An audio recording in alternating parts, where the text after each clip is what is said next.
So thank you very much for being here. This is the third web meetup of the Ayn Rand Institute Europe.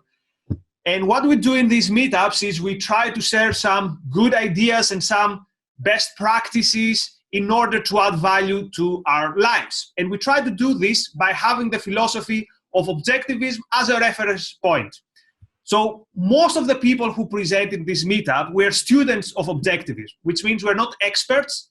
So this is a space where we experiment with ideas and where we bring in our own experience of how we apply the philosophy to our lives, to our work, or to our business, or to our projects.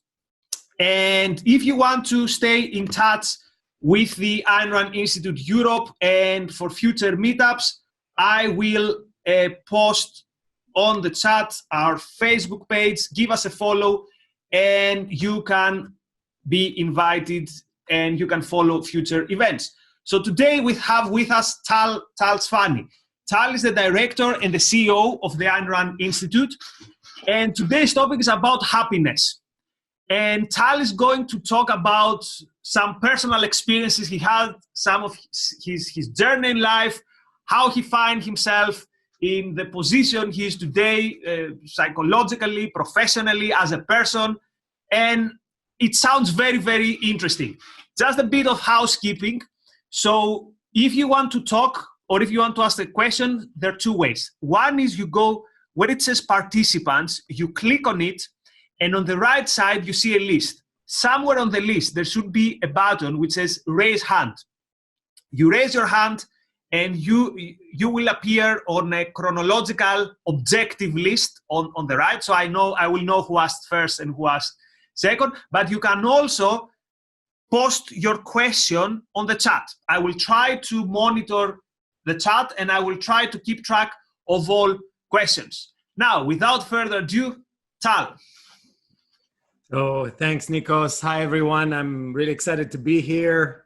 Actually, I'm so excited that it's weird for me to sit down and talk. You know, usually when I talk, I like to move around and move my hands like a good Israeli. So I will try to do my best sitting down and talking about this exciting topic. What I chose to talk about today, and it's a new thing for me because I usually talk about things that are more concrete. I'm going to go a level deeper today. And I'm going to talk about the topic of, is your mind trained for happiness? In other talks, I talked about what happiness is. I will refer to that a little bit in my talk today, but today I'm going to go a level below that, which is, are you capable of happiness? Have you trained your mind toward a state of mind that is congenial with happiness? So let me just dive in and we'll go from there. And feel free, Nikos, you can stop me if there's a hand raised or something. I can take questions from time to time. I'll be happy to do that. So everyone wants to be happy. I'm sure you want to be happy. And my talk is going to cover different ways you can train your mind to be congenial and inclined to the state of consciousness that we call happiness. I'm going to share ideas and resources about how to shape your mind and character so you're able to achieve happiness. Not just read about it in books or listen to lectures like this one, but how to train your mind to develop thinking habits that allow for effective pursuit of goals and your values. In previous talks, I covered two key questions that you need to ask yourself to be able to pursue happiness. One is, what do you want? And two, how are you going to achieve it? If you remember, there's a quote that I usually use from Ayn Rand defining happiness. It's that state of consciousness which proceeds from the achievements of one's values. So there are a couple of things, and I usually break it down to the fact that you need to know yourself, you need to know what you want, and you need to get it in order to get into that state of consciousness that we call happiness. So today I want to talk about something a little deeper. It has less to do with the content of your values and more about what I call a happiness mindset, an attitude, the overall approach toward life, toward happiness and value seeking.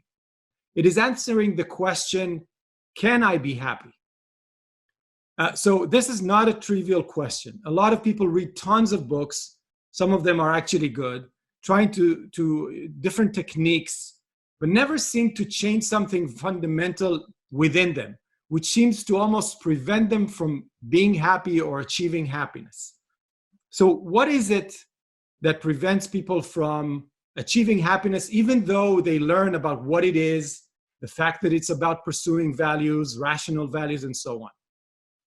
In my view, it has to do with what I call lack of happiness skills, with not understanding the modus operandi of their mind, and as a result, not being able to train or retrain their mind to run automatized processes that are congenial with happiness, can allow for happiness. Happiness needs skills, mind skills, a way of thinking, an attitude that can and should be developed. So what kind of skills am I talking about? I'm going to share, and I'll share my screen now, 3 things. I'm going to talk about the skills of understanding your mind and how it operates. I'm going to talk about understanding what emotions are, which are key and critical to achieving happiness. And I'm going to talk about, mostly what I'm going to talk about is a list of happiness skills that I have trained myself in the last over a decade to get better and better at, and I want to share them with you. And again, I want to say something very, very important. This is my view of things. It's not objectivism. It's Tal's view of what happiness is about, powered by objectivism, powered by philosophy, powered by so many great ideas that I've read over the years. So let me continue and start with kind of diving in. The first thing I want to do is to recommend a resource called, it's a course called Psychoepistemology by Dr. Harry Binswanger. So again, let me share my screen. You can find this. Can you see my screen, Nikos? Yes, and I also posted the link on the chat. Great. So you can find this course on the Ayn Rand Institute campus on the web. There is a mobile app on Android or iOS called Ayn Rand University. The 2 parts of this course are on that campus, on that app. And it's a wonderful, wonderful set of courses. It's called Psychoepistemology Part 1 and Psychoepistemology Part 2, both by Dr. Harry Binswanger, who's on the board of directors of the Ayn Rand Institute. This course will open a new door for you about how your mind works.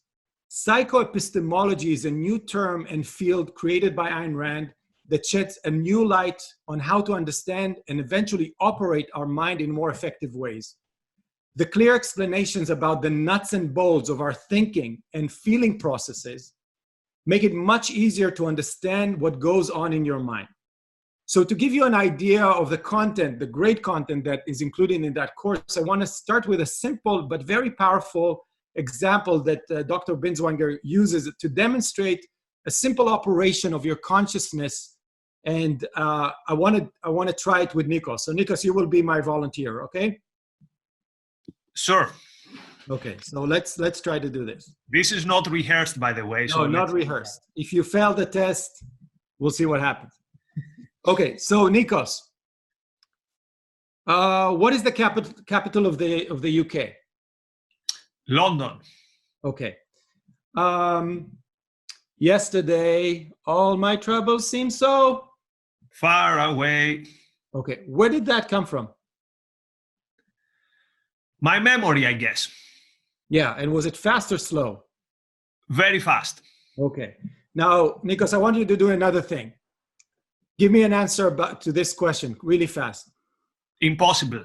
It will be something around 2000 something, but impossible to give a specific answer. Try to do it slowly. That's in Greek. 2200 and something. Okay. So let's see what is different, right? When I asked Nikos, the capital of the UK, immediately London, right? When I sang a song, he knew to draw from or tap into his memory really fast, so that it's clear that there's a part of his brain that can tap into a lightning fast computer or storage. And there's something happening in his mind that allows him to serve his conscious mind answers and knowledge that is stored somehow in his brain. When I asked him to do a simple math, come on, Nikos, it's a simple math problem, he cannot do it fast. And what is the difference? What this course will teach you is that what we do as human beings, we automatize thinking processes. And just to complete this, if you would do that, Nikos, right? What you should do is to do 8 times 3, and immediately I know that 8 times 3, 24 is, because I've memorized and automatized, all the multiplication table, sorry. And then I know to carry 2, and then I know that 2 times 3 is 6. I add the 2 from before, it's 8, and 7 times 3 is 21. So the answer is 21,884. So you see that even in solving a problem that requires my conscious mind, which is a slow mind, but the conscious mind, I still tap into my automatized mind to know what 8 times 3 is, or 2 times 3 is, or 7 times 3 is, because I don't have to think about 7 times 3 is 21. It is immediate. So that's an exercise that Harry does right at the beginning of the course to show you that there are different ways that your mind works, different operations that your mind does in order to help you think. And if you go deeper into how your mind thinks, on what is the functions and the modus operandi of your conscious mind versus your subconscious mind, it's just a door open into understanding what this thing up here is and how it operates. So what I took from this is that, for example, you cannot, with an act of will, decide to eradicate illogical premises or methods of thinking from your mind. De-automatizing methods of thinking takes time and a conscious effort. It allowed me to get over frustrations due to failures to change my bad methods of thinking and become more effective in slowly working my conscious and subconscious mind toward more and more rational ways of thinking and feeling. So, for instance, I used to worry a lot. And I remember at one point I said, okay, so I have this automatized process in my head that worries a lot. I find a reason to worry, and then my subconscious mind immediately does the rest. Finds a way to worry, evokes emotion, I feel anxious, and usually I give up on the opportunity to do something because I just worry a lot. And what I started to do is to introspect and say, let's try this. Every time I feel like I'm starting to worry, I'm going to stop with my conscious mind and start, in a way, tell the subconscious mind, wait a second. Why are we worrying? Let's think about it more consciously. And think about it consciously. Is there a reason to worry? Am I really is it going to be that bad? And every time, well, 90% of the time, there's no reason to worry. So I would talk to my subconscious mind and say, look, I know that you're automatized to worry, but there's no real reason. So if you cannot, if you please can try not to worry, please don't. And it took me months, but I can tell you that after months of talking to myself and talking to my subconscious and trying to retrain my subconscious mind to say, stop worrying. There's no reason to worry. We're not going to run out of money. Your kids are not going to starving. Everything will be okay. Then slowly, my anxiousness level went down and my subconscious mind didn't feel like it needs to worry so much. So that course will give you a good view on how your conscious mind, which is the rational mind, the thinking mind, triggers the subconscious mind, and how the subconscious mind is getting triggered and automatized processes are happening, including the relationships to your emotions. So the takeaway from this course is There's a conscious part and an unconscious part to your brain.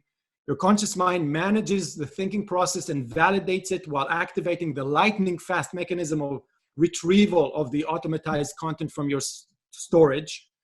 There's an ongoing interaction between the conscious mind and the automatic functions of the subconscious. And what I took from it is the subconscious mind can be trained and retrained.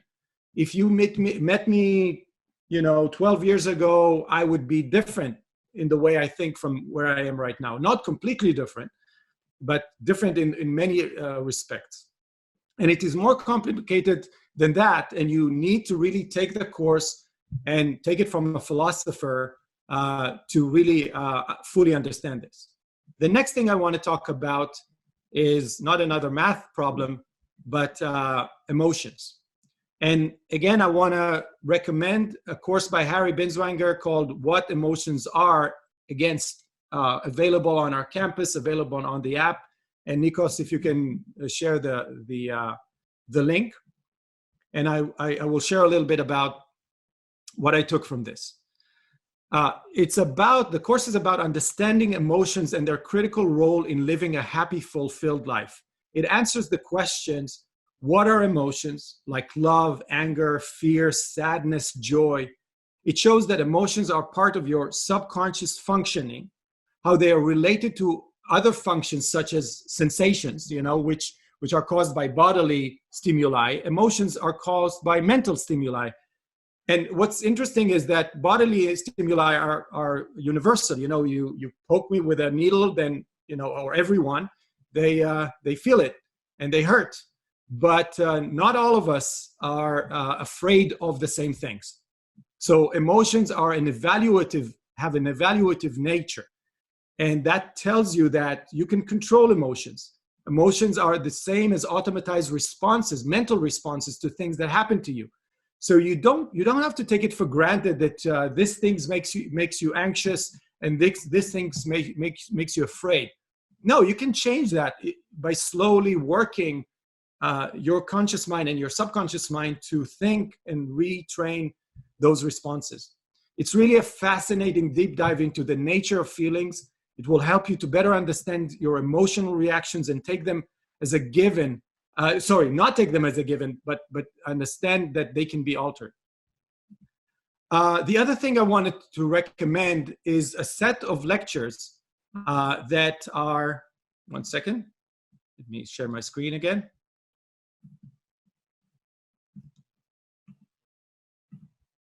So I want to recommend a list of lectures in a book called A Guide to Understanding Your Emotions. It's by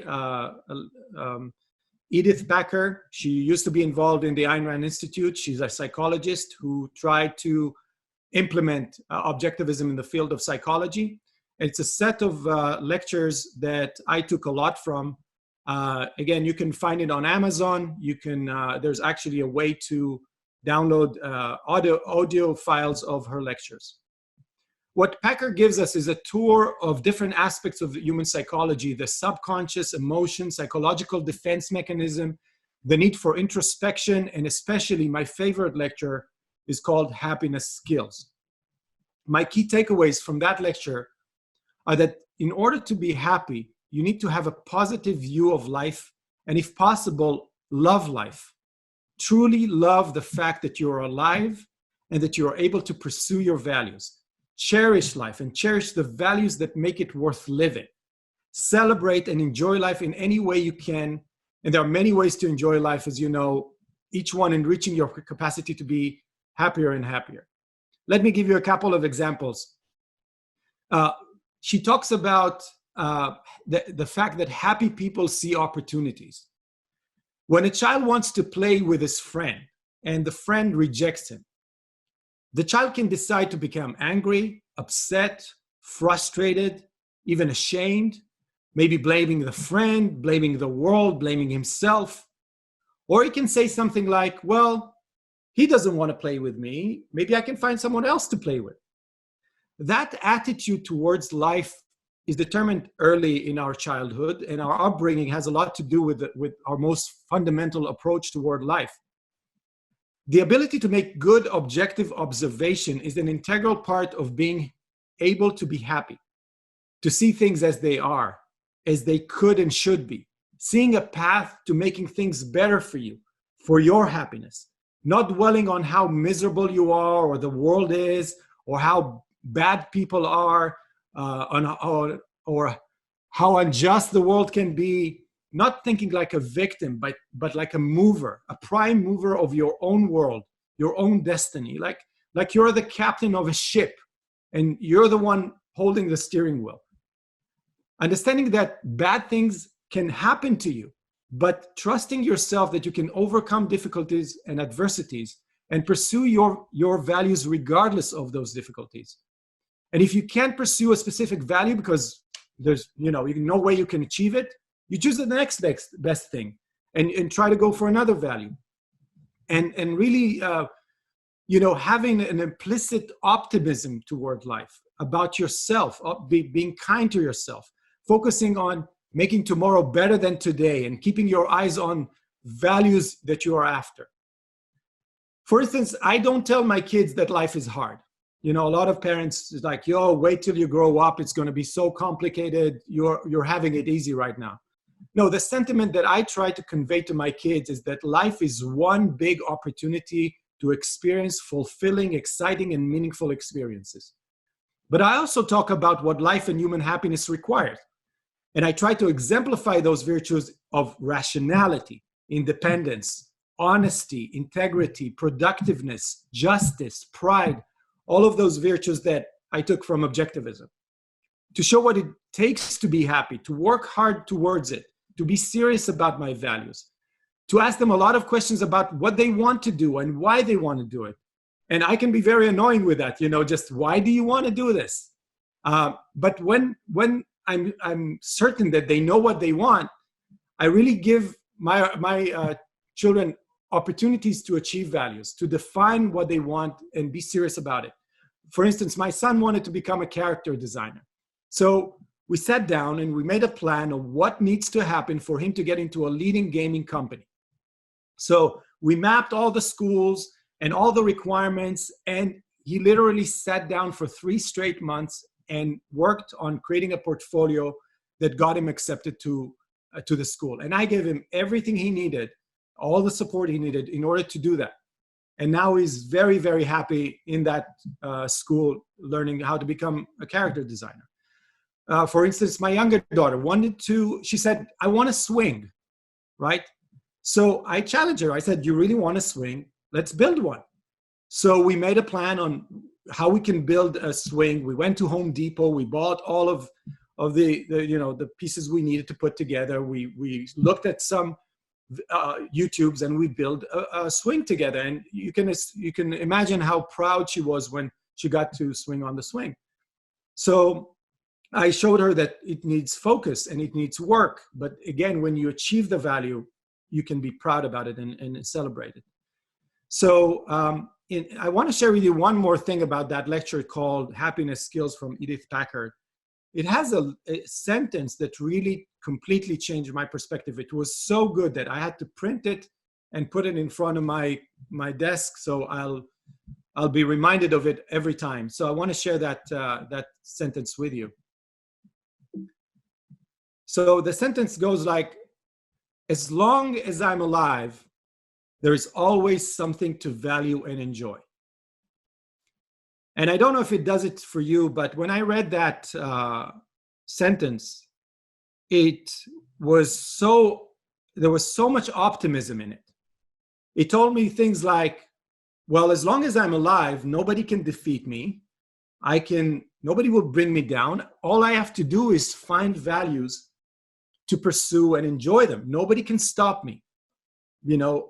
As long as I'm alive, there's an opportunity to pursue values, to pursue happiness. And I just found this so inspiring. Another great technique that I got from Happiness Skills is appreciating good things in your life, no matter how small and trivial. I focus on good things and treat bad things as aberrations, as distractions from my path towards my happiness. To try and become a positive magnet, attracting people with positive attitude, by having a kind of energy that makes people hopeful and optimistic about themselves and their future. In my communications today, in everything I do, I always look for values.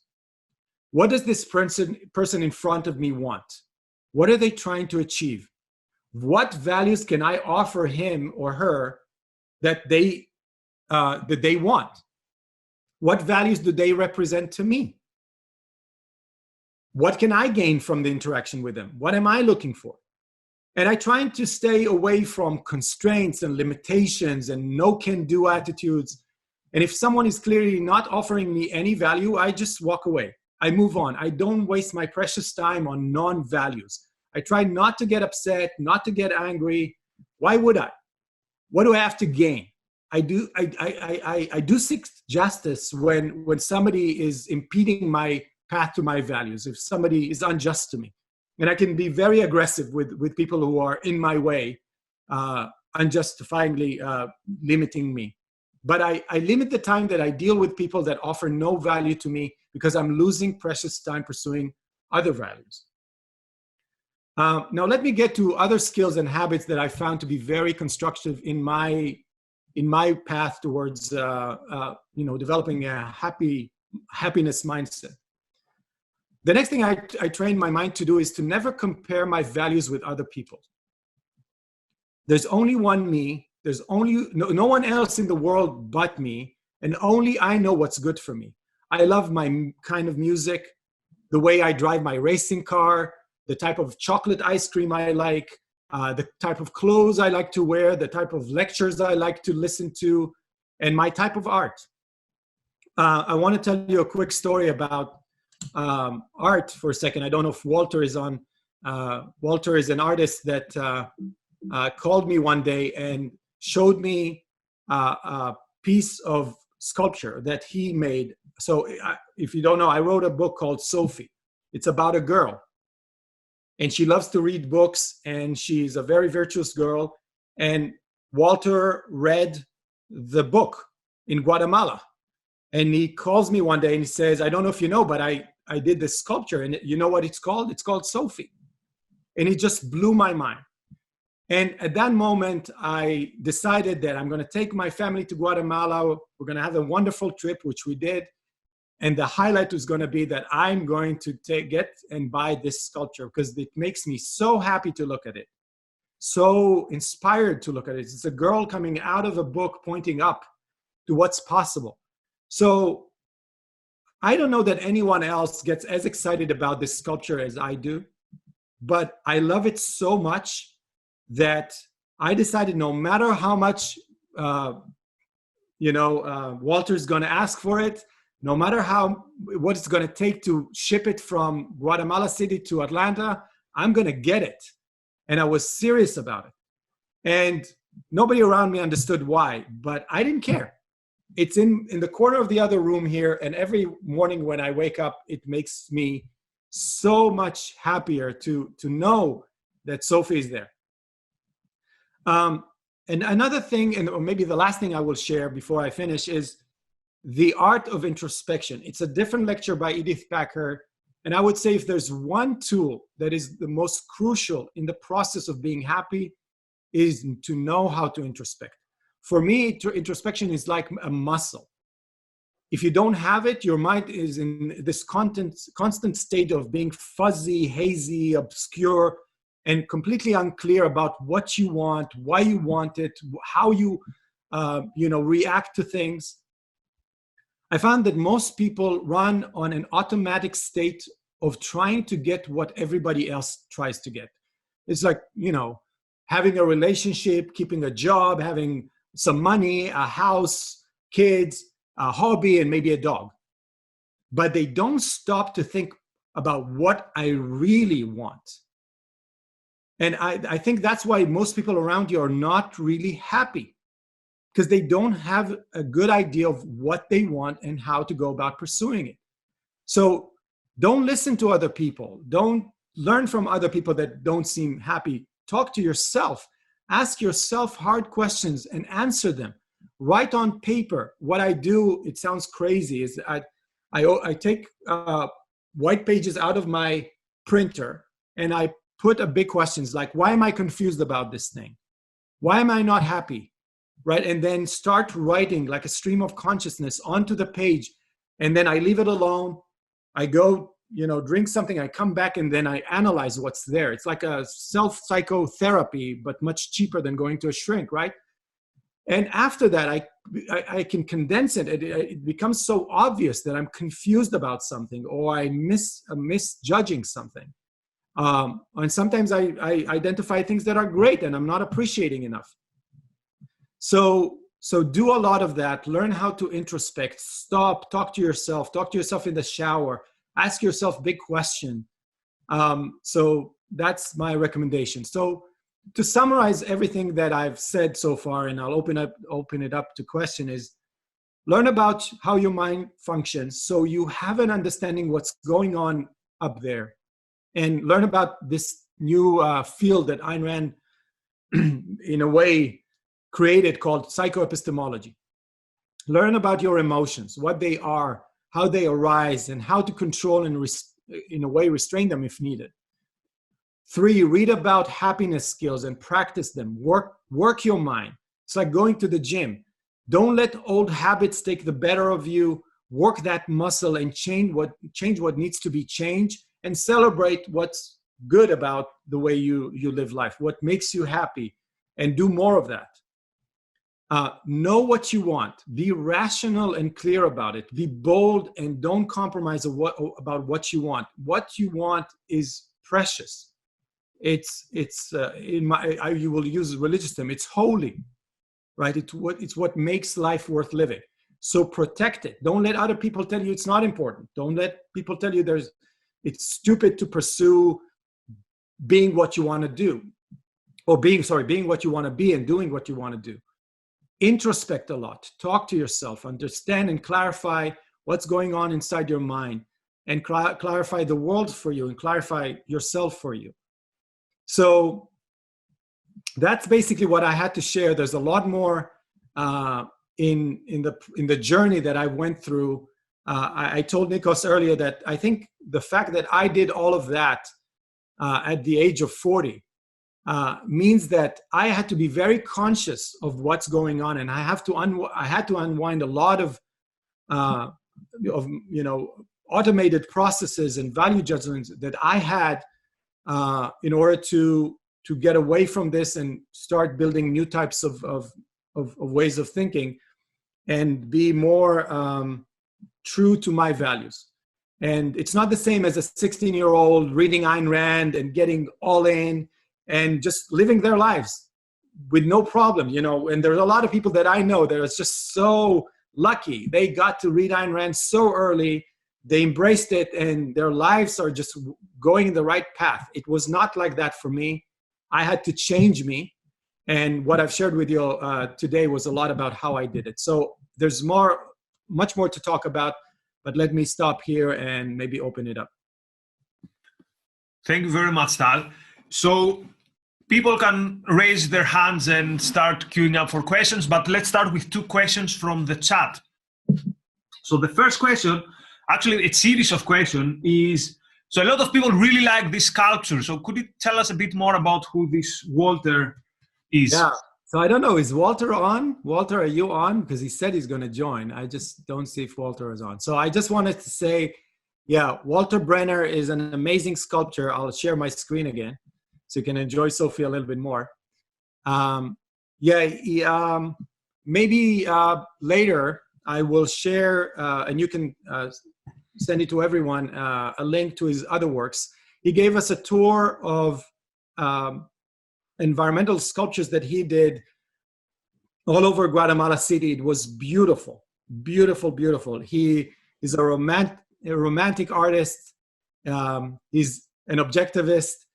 And the minute I saw Sophie, I just fell in love. And I told him, I don't know. And he told me, by the way, that's my own sculpture. So I don't know if you know how sculptures work, but when an artist makes a cast for a sculpture, he says, okay, I'm going to make 8 of those. And then every sculpture has like 1 out of 8, 2 out of 8, and so on. So he made one for an office building, a much bigger version of Sophie. And it was from bronze. but I love this one. That's 1 out of 8. And I actually went to Walter's house, and he gave me his sculpture. So that's how great it was. And what he did in order to ship it safely to Atlanta is a whole amazing story about how he built a cast to host Sophie inside of a box. So make sure that her fingers don't break and the pages that you see of the books don't break. And when it arrived here, it was just a joy for me. And it had, I built a whole, you see there's lighting on Sophie. And so there's the room behind me is where she is. And I think my family is falling in love with her as well, as the more they look at her. So it's really a source of a lot of joy. And by the way, I learned how to enjoy art from objectivism. Before that, I was like, yeah, paintings, sculptures, that's something for museums, you know? But now, you know, because I better understand myself and my values, and after reading a romantic manifesto and understanding what art is and why we need it, completely changed my mind. And I'm now, buying art.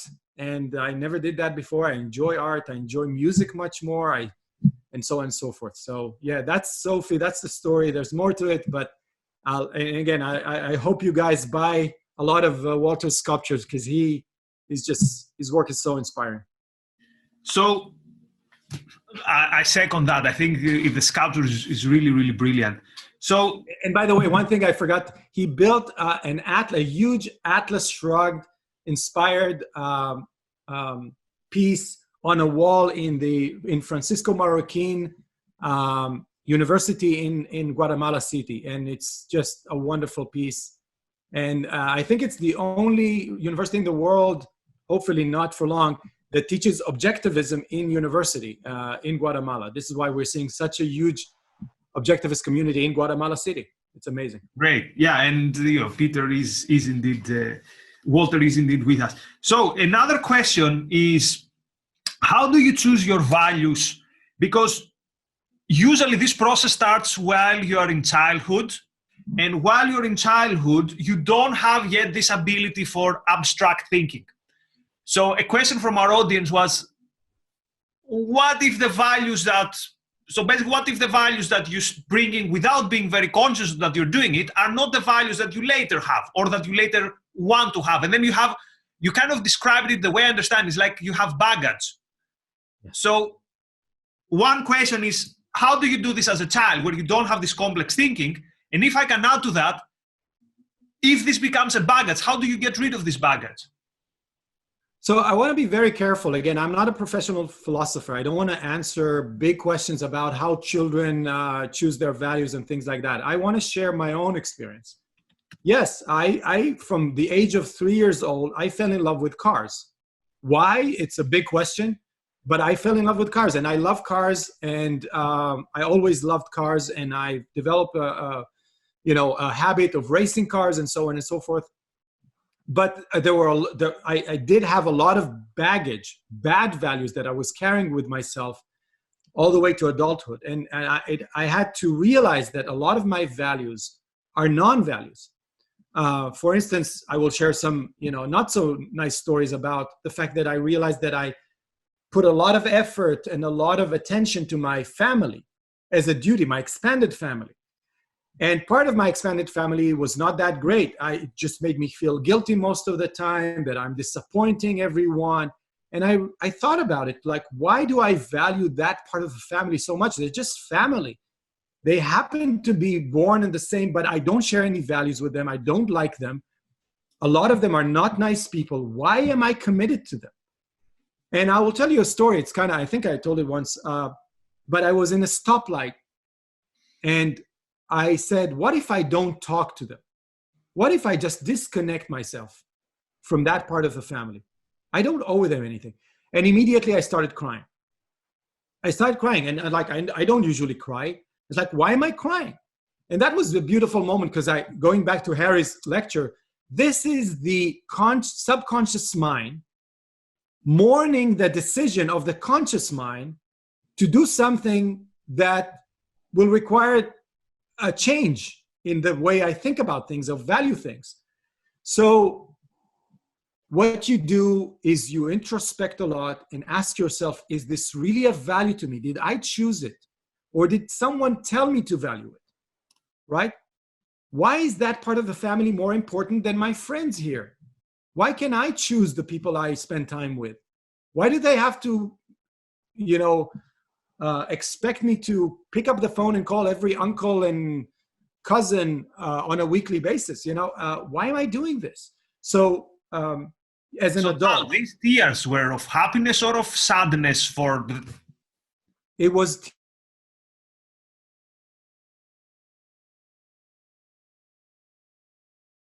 telling me, what are you doing? And I think what was so beautiful about this moment is that the subconscious mind, in a way, acknowledged that I made a decision and I'm going to stick to it. And now I started to understand the ripple effects that will happen from me not talking to this part of the family. And so I was, in a way, mourning it already, but I was so happy. I was crying and super happy at the same time, because I knew that from now on, I'm going to change. So again, just understanding the way my mind, my conscious mind and my subconscious mind interact with each other was very revealing. So I didn't go into depression because of it. I was like, I know what's happening and it's okay. It's fine. So again, by going to your question, carefully choose your values.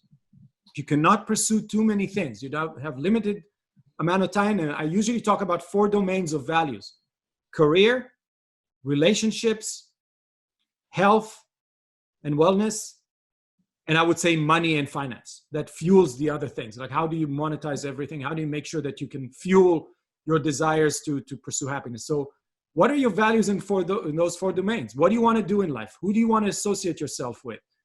What are you doing to keep yourself healthy mentally and physically and not die? And what are you doing in order to make money and live a prosperous life? Thank you. So we have a question by Megan. Megan, you are unmuted. Yeah, just kind of a follow-up, Tal. It sounds like, based on what you were saying about your kids and about raising them, is that, regardless of what values they choose as children, the most important thing is that values matter and ideas matter, and that to really make ideas matter, it's not just a matter of really being passionate about a swing, for example, but bringing that into existence, integrating thought and action. Is that a good summary? Yes, it's exactly what you started with, which is values matter. Meaning, if your child expresses a want, a desire, some people could just parents brush it away. Oh, so come on, you want to be a ballet dancer? Come on. No, you have to protect it, because you're teaching your child to value. I think in a way, I talk about becoming a valuer, right? In a way, developing this muscle of looking at reality and saying, what do I love about reality? What are those things that I find great about life? Why? And what do I do in order to get more of those? And that's like a muscle that you need to train your kid to have. What you want is important. And if it doesn't make sense, you want something, you want a lot of chocolate, right? It's like, why do you want a lot of chocolate? Is it good for you? So there are things that you have to deal with where the wants are not rational. So I would say rational values, but protect it, be very careful not to destroy other people's dreams. When I walk around with people and they say, you need to, and they're like, wait a minute. Why do you, you can suggest, you can tell me what you think about, but don't tell me what I need, right? So even the language people use is like, I'll tell you what you need, and no, protect yourself and protect what you want. And by the way, I found that with a lot of introspection, the range of values expand and they become more sophisticated. I always give this example of I thought I love cars. Then I realized I want to race. Then I realized that I don't really love racing other people. I love qualifying, which is to race against myself, against time. So the more I thought about why do I love cars, the more specific I became in understanding what it is specifically that I love about it, right? There's one type of chocolate ice cream that I love, right? And I'm getting it every time. And there's one, there's specific songs that I just makes me smile. And I'm trying to think, why that song? What is it about this song that makes me happy? So if you introspect more, then suddenly it's like, if I like it because of that, maybe I love this. And then suddenly you find more. So do that with your kids as well. It's like, oh, if you love this, maybe we do this together. So yeah, there's a lot to be said about that. Do it for yourself, do it for your kids, protect values, and treat them very gently. It's interesting that in the chat, on that mathematical question you posed, there were 2 or 3 different ways that people thought about how to solve it, which is interesting on how people's minds work. So we have another comment which is kind of leads to a question. So for many of these joys that you mentioned, and art is clearly one of them, specifically if you're like a collector or something. So you need a lot of money for that. So what happens if some of the joys are not actually accessible to you? And actually, if I can add one layer to this question. So if you are somewhere where you have progressed in your career, let's say you've been a teacher for, let's say, 15 years. So a radical career shift, which could mean a lot of more money, is difficult. It's not impossible, but it's quite difficult. So how do you deal with this situation where you have some values, but you don't have the means to achieve these values? That's a great opportunity to talk about the hierarchy of values. So let's say I want to be a teacher. And I know that teachers don't make a lot of money. By the way, who said that teachers cannot make a lot of money? Maybe you can figure out to be a teacher and make a lot of money. But let's say you decided you want to be a public school teacher or a teacher in LaPorte schools or wherever. And you decided that that's what you're going to make. What I care is the kids and the joy of going and teaching. And I'm not going to make a lot of money. And then you say, but I want art. I want a sculpture. I really love sculptures. Figure it out.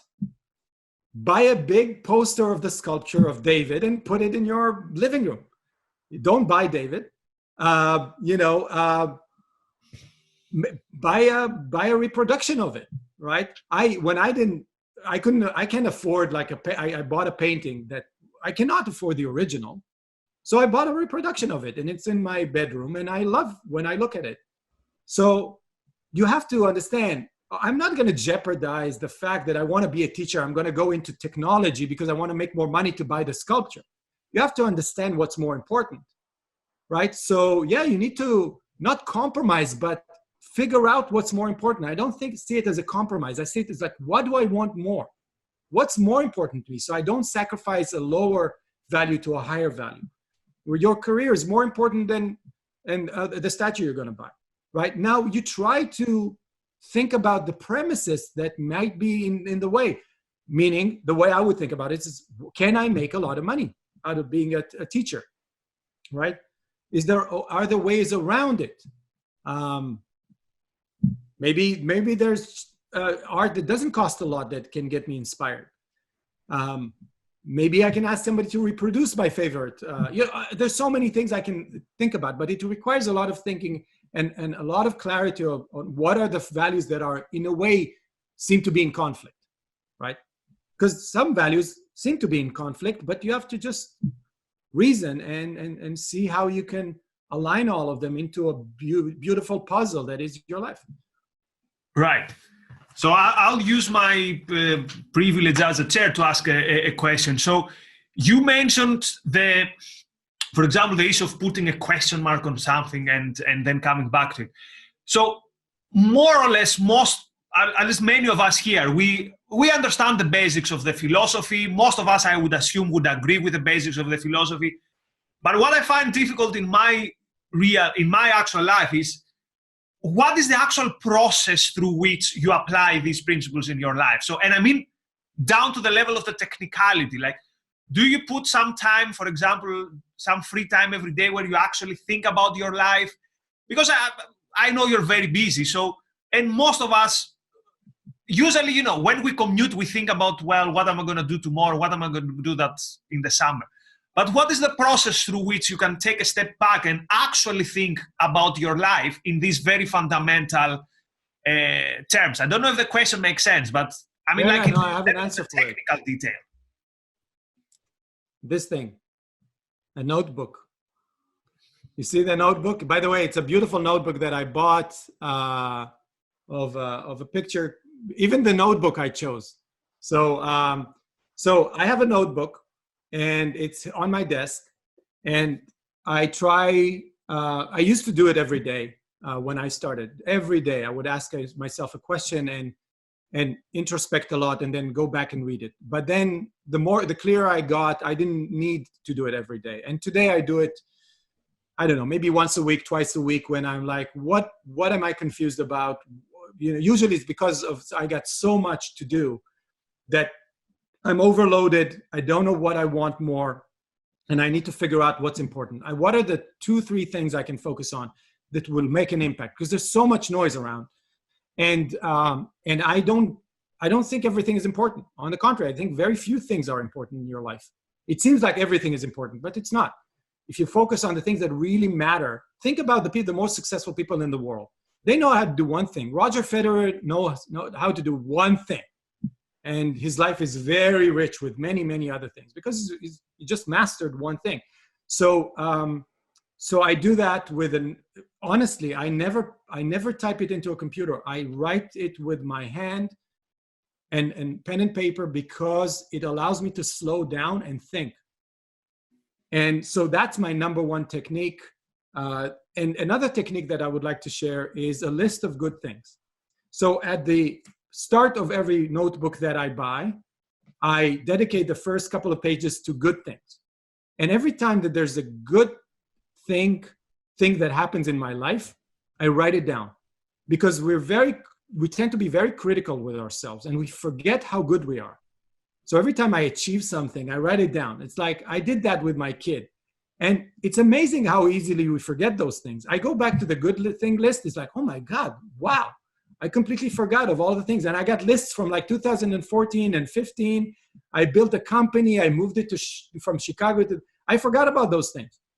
And I only remember my failures and where I was miserable and so on. So maybe it's the way our mind works, is that we hold on to the risks and, forget about the good things. But I find it unbelievably inspiring to go back to my good thing. Every time I feel a little bit down or something doesn't work in my work, I need some encouragement. I go back to the good thing. So buy a nice notebook that you really love writing in. It's beautiful. It has those amazing yellow thick pages, and start with good things and write your introspection in it. And I keep all of them, by the way. That's the story of my life. So that's how I do it. Megan mentions the gratitude journal. Is it something like that where you write? Well, I don't write in terms of like I'm grateful for, because I think that it's too much. In a way, I am like I said, the captain of the ship. I make things happen. So I'm less grateful about things. I'm more like proud of things. That's the difference, I would say, between a gratitude journal and maybe call it a pride journal, right? So do we have any other questions for Tal? By the way, you know what would be an interesting future meetup idea? Unless it's very personal, go through at some point the pages of these things, or give us like 10 examples of these pages, so we can get a better idea about what's happening there.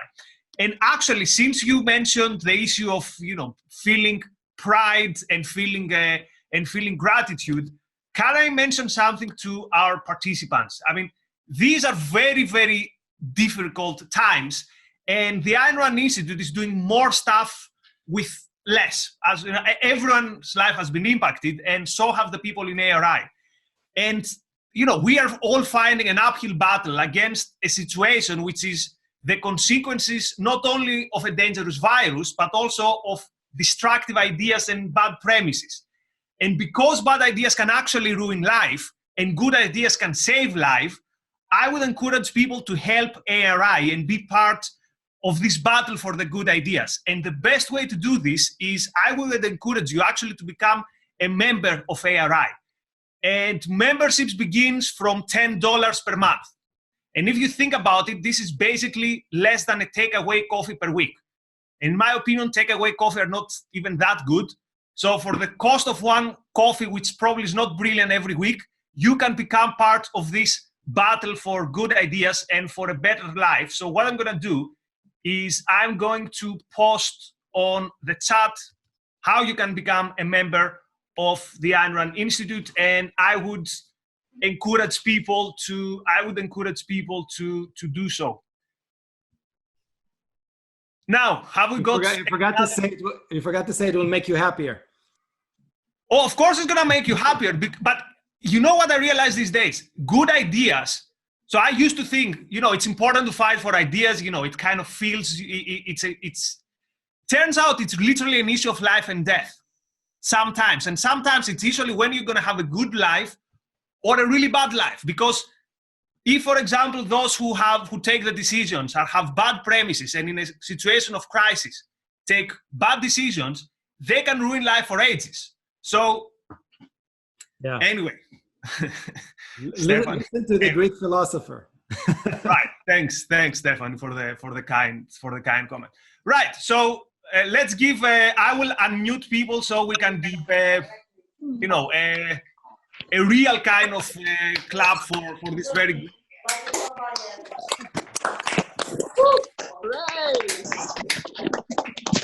Now again, everyone. So thank you very much again. Many thanks to Tal. Tal, have you got any parting words? No, I just thank you everyone for joining. I see how many, there's like 5 full pages of people listening in, which is awesome. So what I would say is just let's decide to do it again. It'll be great if you email us questions, ideas of what you want to talk about. I think Nikos is doing a great job, populating the ideas throughout Europe and globally. And, it'll be great to do more of this. So thank you for joining and listening in. And yeah, hope you enjoyed it. Thanks for watching. Be sure to subscribe and ring the bell to never miss a video.